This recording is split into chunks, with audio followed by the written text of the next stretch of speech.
I'm giving a few minutes for everybody to join. I hope I'm audible.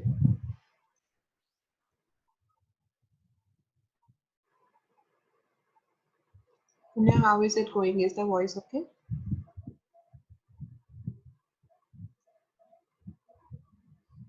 Okay.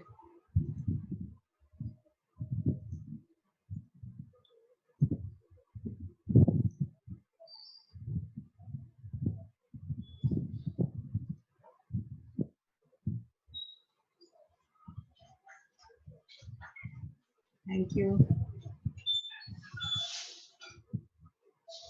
So what I was thinking was that I will not limit it to 20 minutes since the topic today is very, very difficult. I am not going to have any bar on the timing. 40 minutes is the maximum timing I can continue this meeting, and later on I can take up any individual queries. So yeah, I would request now. I am going to start screen sharing and discuss a PPT that I just quickly made because you were asking all of those questions and I was able to point them down for you. And I would request in the meantime, if anybody has particular questions, keep putting them in the chat box so that I can read them and I can start answering them as we go. Okay. Neetu phenomenology का basic मतलब होता है जो भी चीजें technical terms हम discover करते हैं whatever technical terms are we are using and we are observing in patients those we cover in phenomenology like delusions, hallucinations, thought problems and things like that. Yeah, Aman, Planck associations we will be covering up. Yes, flight of ideas and Planck association is going to be taken up. I have already got PPT for that. Just allowing people to come in.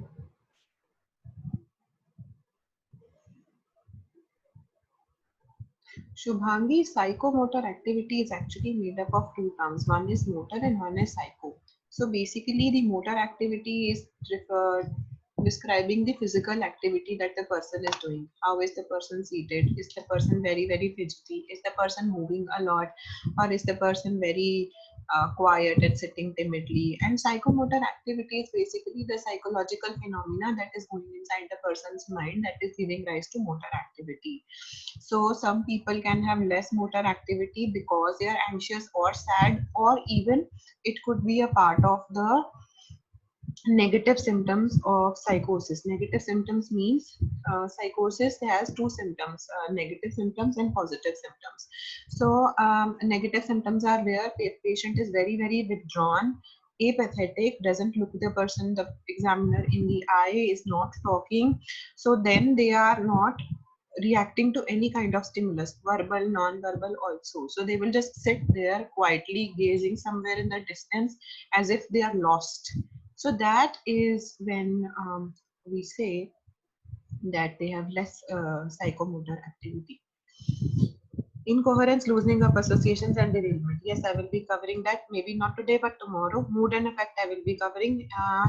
Catatonic signs, flat and blunt effects. Okay, I will do that. Apathy, yes, I am going to cover that. I already have 47 participants. I think 10 more people are going to join in. The moment I hit 50, I will be starting the screen share.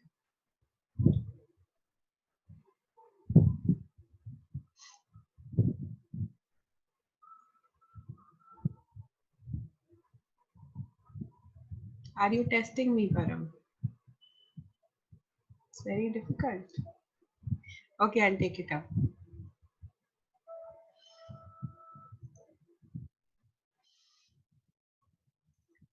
Yeah, let's start.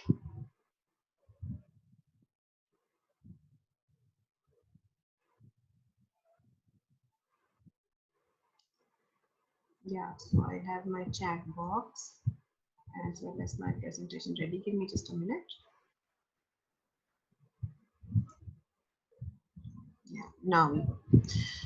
All right. So people ask me about apathy. Apathy is basically the lack of interest in activities, daily life interactions, and it can affect your ability to keep a job, maintain relationships, and enjoy life. So what happens is that we sometimes are, all of us can feel this actually. There may be times in our lives when we don't have any interest in doing anything, interacting with others and talking to others. So that causes a lot of apathy. Apathy can be a symptom of anxiety, can be a symptom of psychosis, can be a symptom of depression. So what you have to understand is all of these terms we have to understand in isolation. We don't have to label कि अगर apathy है then it belongs to certain uh, it belongs to a certain disorder, and if it is not apathy then it doesn't belong to this disorder. What I'm saying is if a person is apathetic, that person can be typically normal also. We don't have to say that the person has a disorder. It is just a symptom. So when we do a mental status examination, when we see all of the points, all of those points come together to help us to reach a particular diagnosis. In individuality, all of these single signs and symptoms do not mean anything. Okay. Yeah. So next point, people are slowly joining in. Next point that I'm going to cover is tangentiality. Now, when I talk about tangentiality, I say that it is an oblique answer. Suppose I ask a person, what is their all-time favorite food? See, what is their all-time favorite food? Now, they begin by saying that they really like apples. So, if you look at the beginning of this sentence, from here till here, they like apples. They have started answering this point. I asked somebody what is their favorite food and they started answering. But then the moment they hit the right answer, how they really like apples, but they prefer red apples to green ones. And then from red, they have chosen a color. This could lead to colors red and green and how they're typically associated with Christmas. Then they start talking about how Christmas is fun. Then they start talking about how Christmas is a holiday. And then there is a discussion about holidays, and then they start talking about how we could spend time in the with your friends in holidays, and then they talk about what their favorite food is, and then they're loosely related topics. So you understand what is going on.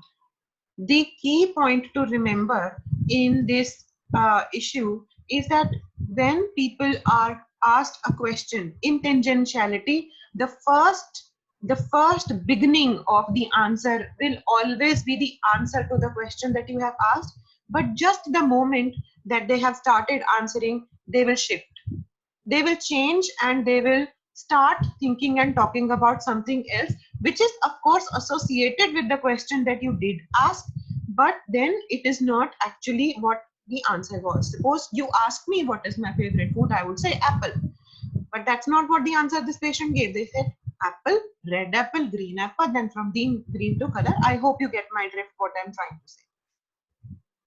Now I'm going to talk about circumstantiality. What is circumstantiality? A circumstantial speech is when I ask something and the typical definition of circumstantiality is beating around the bush. माने जो पूछा है वो नहीं बताना, उसके आसपास घूमते रहना. They will just talk around the topic. They will not come to the topic. The main difference between tangentiality and circumstantiality is, please note the answers. In tangentiality, the person will start answering the question that is being asked initially and then drift off to something by taking a link from the question being asked. In circumstantiality, they will not even answer at all. So if you ask a patient about the age about the age of a person's mother at death, the speaker starts by talking at length about how there are accidents, how too many people die in accidents, then eventually says what his mother's age was at the death. So he has beaten around the bush and eventually come back to answer what was asked. Okay, you see the difference? In tangentiality, you begin by giving the answer, just about giving the answer, and then move on and drift off to something else. In circumstantiality, what have you done? You've talked around the topic here, there, and you've said you've included too many details, but eventually you did answer what was asked. Okay. Yeah. So next is clang association. Somebody was asking me clang associations. Clang association, as Karishma had rightly said, clang association, in this the patients use a lot of rhyming words like auto, tomorrow, swallow, zorro, borrow. Imagine the worst: systematic, sympathetic, quite pathetic, apologetic, paramedic. Okay. So again, all of these things collectively, they have no meaning. But the only thing is that they rhyme together and they become similar and they become familiar.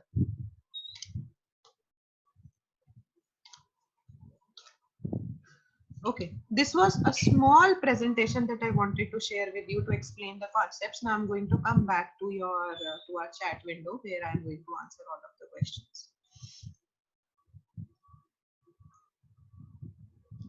So somebody also wanted to talk to me about stereotyping and mannerisms. Let me start by the beginning.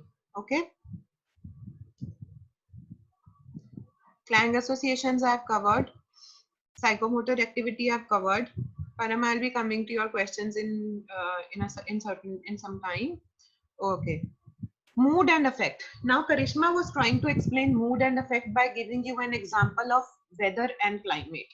Now, what is mood? Mood is sustained, pervasive feeling affect. Okay. So, mood is a big umbrella term and affect is a small part of it. Mood is sustained, pervasive feeling affect. Okay. Sustained matlab it is sustained all the time. It's not changing. But pervasive, as I mentioned earlier, it is covering all of the spheres of life. Pervasive matlab it is there in work output, it is there in personal life, it is there in social life, it is there when you are at home, it is there when you are with your friends. Okay, so mood is pervasive and sustained and feeling affect. And when I'm talking about affect, okay, suppose I talk about myself today. Today I'm a little irritable, but that does not make me an irritable personality. It might be something that I'm feeling right now for half an hour or 1 hour, and that might change as the circumstances change. But my mood will remain the same. Suppose I am a happy go lucky person and I would be happy go lucky, and I can still have my days when I am irritable. So I hope you get the idea. When we are talking about mood, we are actually talking about something like suppose it's a summer season, as Karishma was trying to point it out. In the summer season, if I say what is the season going on, you will say summers. But if I ask you what is the weather today like, what is the climate, sorry, what is the climate today like, you'll say it is rainy. It is going to rain, there are thunderstorms. So the climate is the effect. It is the cross-sectional examination of a patient that you do today at this moment. But over a period of time, if you assess, then the mood is happy, or then the mood is sad, or mood is irritable. Okay, now when we check affect, generally there is a trick that we do in the mental status examination. Actually, we generally ask the patient about one sad thing and one happy thing. Okay, when we say the sad thing, suppose you know that you've taken a detailed history and patient had reported that there was a loss of family member in the past. Okay, in the recent past the patient has lost somebody. So you talk about that, you talk about that issue, and you see what kind of changes the patient is showing in their facial expressions. That is affect. At that moment they might appear slightly sad, they might be thinking about that other person and sharing how they were deeply pained at that point of time, and some might even begin to cry. Once you're done with that, very sensitively you have to change the topic and talk about something funny. Like suppose it happens generally when I am dealing with young children, then I'm talking about, if it is boys, then I'm generally talking about sports and cricket, and I'm generally trying to crack a joke at how I don't know how to play cricket and something like that, and then they start laughing. So I know that they are the effect is preserved. Now when we are examining effect in a cross sectional examination, we are checking two spectrums of it. अगर आप joke crack कर रहे हो, if you're cracking a joke, is the person able to smile? If you're talking about something sad, is the person able to correspondingly give a sad effect to that kind of situation or not? So what you are basically checking is the range of effect. Is the patient responding to the different kind of stimulations or not? Some people are not able to do that. You crack a joke and there'll be poker face. They will not laugh, they will not smile, they will not react anything. You're talking about a sad, you're something sad, they will not respond to anything. They will just sit there and stare at you and have nothing, no rapport or no involvement with you. So this is the range of effect. Sometimes when you crack a joke, the person might just smile, and some people might start laughing out loud and they will not stop laughing. Okay, now what is it that we are checking? We are checking the intensity of the effect. Intensity. How intensely did the patient respond? Did the patient respond okay, or did the patient respond in a way that was very exaggerated? Some people who are in mania, they might react too much. Okay, they might start laughing, they might find it difficult to stop it, they might just not come back to the normalcy and start interacting with you. So now that is affect, intensity and range of effect. What I've spoken about is affect, range, intensity. Okay, I hope you get what I am saying. Now, when we are talking about blunted and flat effect, somebody asked me this question about blunted and flat effect. Blunted and flat effect. The tricky part is those who are reading psychology. If you read it in Fish, the definition is opposite, and if you read it in CTP, that is Comprehensive Textbook of Psychiatry, the definition is opposite. Okay, but in general, if I had to simplify it down to you to make you understand, blunted or flat effect means if I'm trying to give you stimulus, a happy stimulus and a sad stimulus, and you are not responding anything, that is blunting of the effect. Blunting means जितना react करना चाहिए उसे बहुत कम किया, blunt हो गया. Okay, flat effect is no reaction at all, no reaction at all. Okay, that is flattening of effect. Blunting of effect and flattening of effect is generally seen in psychosis patients, but can, as I mentioned earlier, don't go by labeling one sign with one disorder. It can happen in patients who are very anxious also. It can happen in patients who are very depressed also. Okay, so we are clear about affect, we are clear about mood, we are clear about blunting, we are clear about flattening. And no, Prince, apathy and depression are not the same. Apathy means not feeling anything. Depressed means constantly feeling sad. So not feeling and feeling sad are two different things. And depression is not just feeling sad. There is a proper criteria associated with depression, which we will be talking about in the session 3 or 4, when we will be talking about how to diagnose depression. Okay.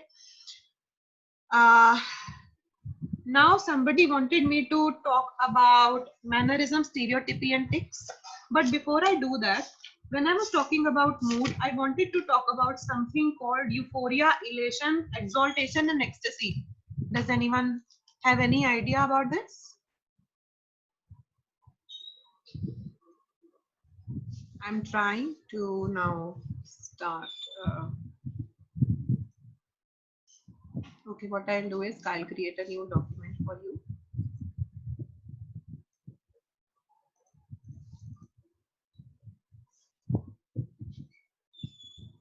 Okay, I'm talking about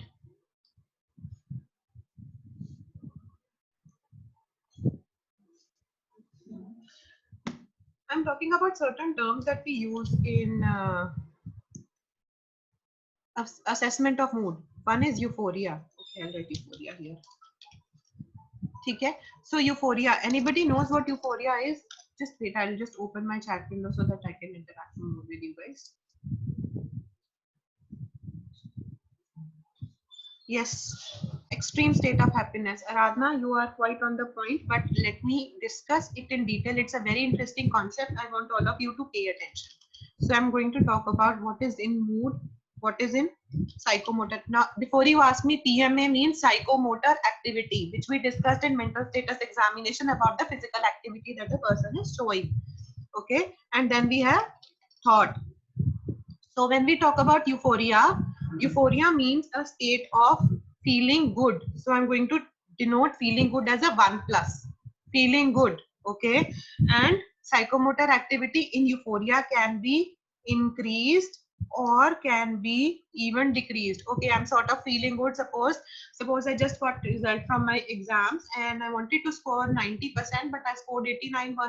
So I'm feeling good and my psychomotor activity is also okay. And sometimes in euphoria, there will be flight of ideas. Now, what is flight of ideas? Suppose I got say 89% and I really wanted to in plus two I scored 89% and I'm supposed to take up my exam, medical entrance exam. So I start feeling okay, I've got 89%. I have my exam coming up in 1 month's time. What if I clear my exam? I will become a doctor, and once I become a doctor, and then I will do my post graduation. And once I do my post graduation, I'll start my practice. I may go to US. If I go to US, oh, all of my family is there. I'll be able to meet them. So you see, from one thing I jump to another, another, and that is called flight. My thought process has taken a flight, has gone somewhere.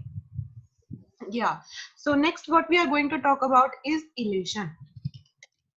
What is elation? Elation is, so it is a gradual stepping. Suppose a patient comes to you who is suffering from mania. Mania means a state of extreme happiness. And how do you do the gradation of their mood? You are happy because you got 89%. You are happy because you got $1 million. These two are different states. Yeah, these two are different situations where you are very happy at one thing and then you're moderately happy. How do you assess that? I think everyone's able to see my screen, is it?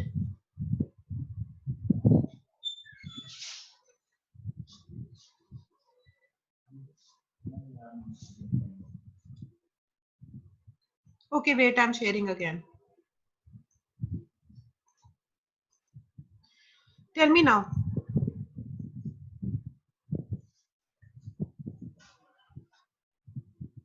Now can you see? Yeah, good. So we are talking about euphoria, psychomotor activity and thought. And next is elation. Elation, elation mood is happy. Same as euphoria. But what is there in psychomotor activity? Definitely it is increased. And what is there in flight of ideas? Flight of ideas is definitely present. Okay. In euphoria, flight of ideas may or may not be present. Okay. And elation, flight of ideas is definitely present. Then we talk about exaltation. Exaltation is a state where you're so happy that you're jumping with joy. Jumping with joy, that kind of happiness, how do you denote? The mood is definitely very happy. Psychomotor activity will be, come on people, write it in the chat group before I mention. Psychomotor activity should be increased or decreased when you are jumping with joy. Okay, too much weight. Psychomotor activity is definitely increased. Yes, yes, yes. So yeah, flight of thoughts is present. Now flight of ideas is present along with flight of ideas. What is another thing that is present? Grandiosity. What is grandiosity?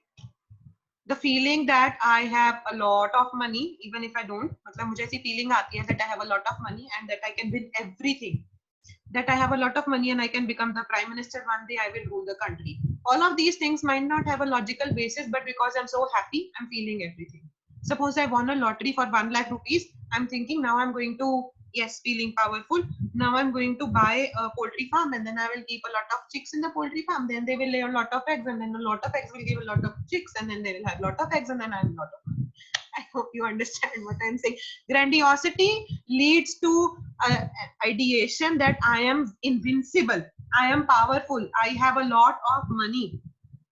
Now I'm coming to the last step of it. Ecstasy. Ecstasy mein mood is very happy. Okay.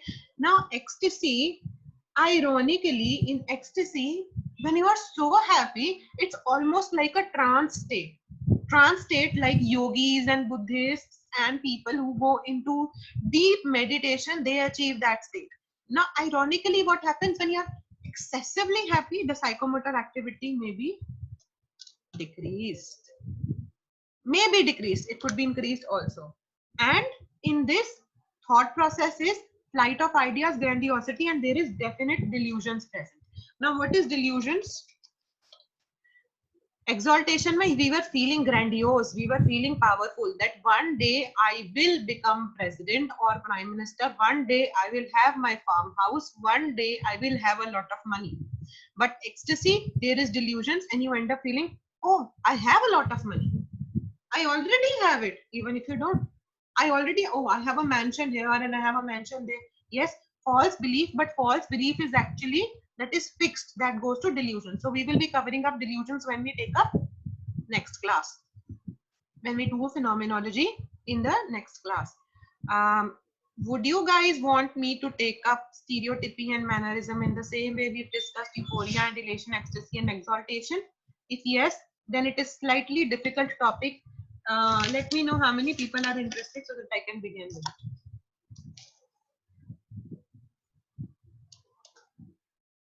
Okay. Okay, a lot of yeses are coming, so I'm beginning with a very difficult topic now. I'll try to ease it down for everybody. Let me tell you, there are three terms, not just two. Param had asked this question about mannerism, stereotypy, and tics. So it is, she asked me about mannerisms and mannerisms.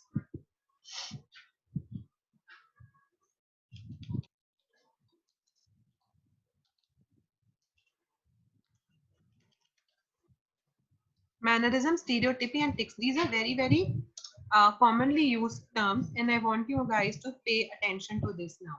So these are all, when we are engaging with the patient in a mental status examination, actually what happens is they have a psychomotor activity which can be increased or decreased. But sometimes they have some peculiar movements that you will notice.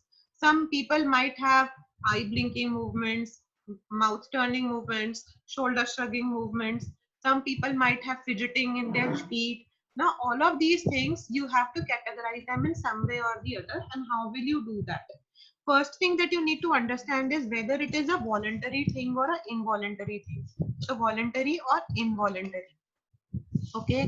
So, mannerisms are categorically voluntary. I hope it is okay if I just mention abbreviations. I hope you are able to get with it. Okay. So, stereotypy can be voluntary or involuntary. Okay. Tics are generally involuntary.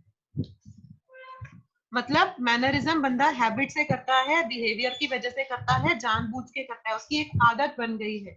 कुछ लोगों को आप देखोगे mannerism में वो कई बार अपने बालों को करते रहेंगे, शोल्डर श्रग करते रहेंगे, that is their habit, they can't really get out of it. Stereotypy is voluntary as well as involuntary. Next we are talking about degree of movement. कितना मूव करते हैं, कितना नहीं मूव करते हैं, how much movement are they doing. So in mannerism the movement can be little or can be gross. थोड़ी सी movement भी हो सकती है, बहुत ज्यादा मूवमेंट भी हो सकती है. Stereotypy, it is generally a gross movement, and tics is generally small movement, little movement. Now what do we call tics? Has anybody seen patients of tics? I've seen a lot of kids coming to me with tics. So then generally they have movements like, okay, facial turning movements. Did you catch it when I did the small gesture? Yeah. So some people have these kind of movements. Okay. Tics, Nandini, is a physical movement. All of these are mannerism, stereotypy, and tics. Okay. And next is repetitiveness.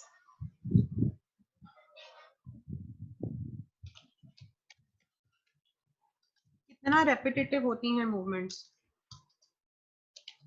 Mannerisms may or may not be repetitive. Stereotypy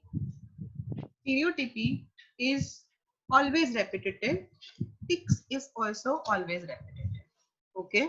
बारी बारी होते रहेंगे. Mannerisms कोई बंदा कई बार नहीं भी कर सकता. Suppose they are caught up in a very socially awkward situation, they might forget to do their habits, or they are very tensed or anxious, they might do it more. Rhythmicity. So rhythmicity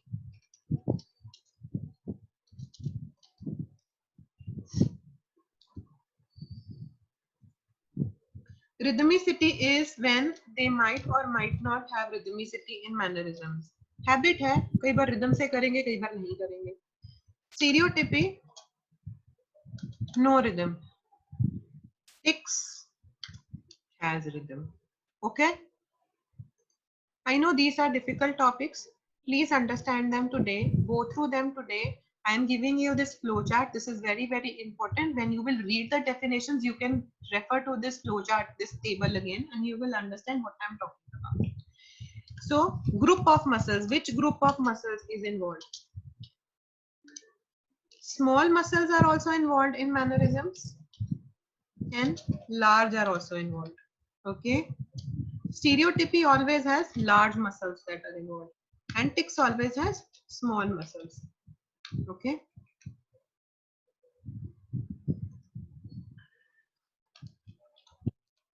Purposefulness, जो habitual है उसका कोई purpose होगा?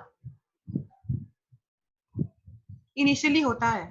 Initially they start beginning by this.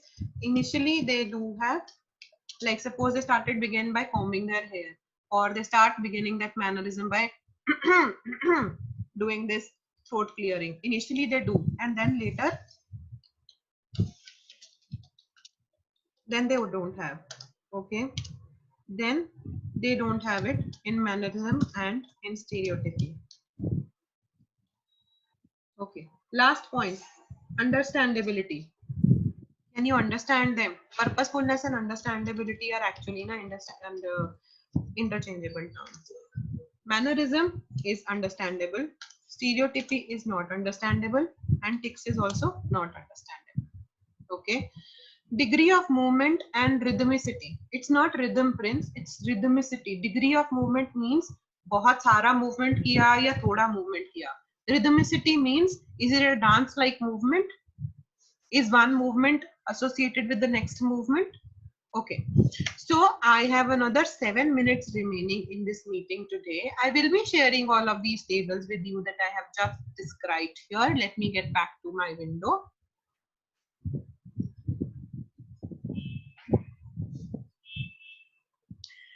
So yeah, now I'm going to take up questions.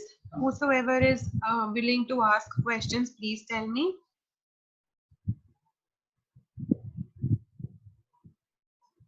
I think I have covered all of the topics here. What we did discuss today was a mental status examination. We began, I'm just going to summarize all of the topics that we discussed. We began by talking about what is mental status examination, what are the things that we keep in mind.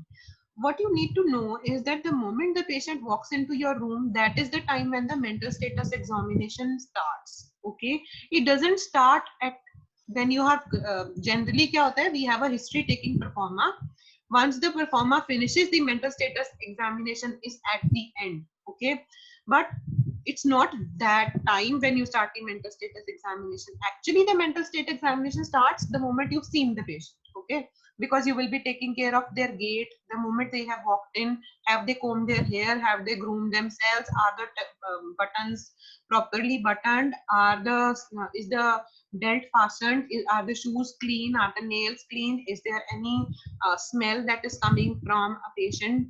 So these things are general attitude and behavior that you will keep in mind. Mood and affect we discussed in detail, that mood is a basic umbrella term like the weather, and the affect is the cross-sectional thing like the climate of the day. Then we talked about speech. Speech can be fast, speech can be slow, the flow of speech can be more, the flow of speech can be less, and the flow of speech the tone can be high, the tone can be low, productivity of speech can be there. आपने किसी patient को पूछा कि how many people are there in your family, तो बिना रुके ही उसने एक ही सांस में आंसर देना शुरू कर दिया. I have 10 people in my family, they are so and so. ये वाला तो बहुत अच्छा है, वो वाला तो बहुत बुरा है. So the people have increased productivity of speech. Some people you keep asking them, so how are you? They will say fine, and then they will not say anything. So the productivity of speech may be decreased. Then we came to thought. When we came to thought, we talked about the content of thought. We talked about we talked about flight of ideas. We talked about loosening of association. When Karishma is going to discuss tomorrow, I am going to discuss with you once again about the loosening of association, about the flight of ideas, about derailment, about verbigeration. These are again difficult terms, so we will go step by step. I want you to incorporate all of this. Then we are going to talk about perceptual abnormalities tomorrow. What is delusion? What is illusion? What is hallucination? It is a very important topic because it's a very, very basic topic, but it is such a difficult topic to understand because their terms are so confusing. So we are going to talk about what are different types of delusions, how they differ from each other, and what do they mean. And if there are any further questions, I have another 3 or 4 minutes. Some people joined really late in this meeting. I will be sharing the video with you. With the catatonic signs, it is going to take another session altogether to discuss catatonic signs. However, I briefly did discuss about the blunting and the flattening of effects. So it is one of the signs. So we do a mental status examination in normal patients, but for catatonic patients, the mental status examination is completely different. That is a whole large session altogether. So maybe Vitasta, if you can send this query to me in email, I will be able to share what is the mental status examination for a catatonic patient. Genogram, Neetupuri and Neetupuri. And how many of you did get the homework correct? Adopted child का genogram कैसे बनाएंगे? How many of you got it correct? I will be sharing that with you. Okay. Yeah. So, Karishma, one last query people have. What is ingratiating behavior? Can you please type it and send it in the WhatsApp group as well? Great. Yeah, I'm so sure. happy.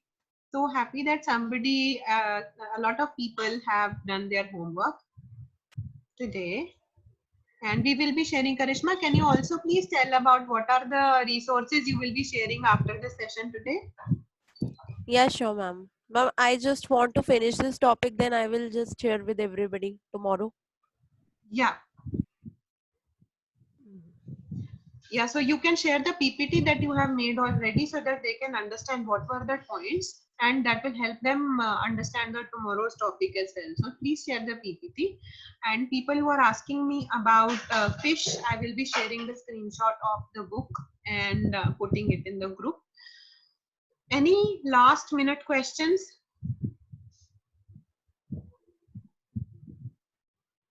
Parvinder, I have shared it in the group. I will share it with you. Yes.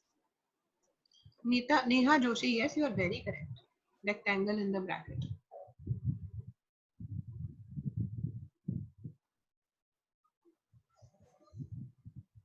Okay, I'll share the screenshot of Neeraj Ahuja also. So guys, I hope you had fun in learning all of these topics. I'll share one example with you. When we are doing mental status examination, we have to be very open and non-judgmental.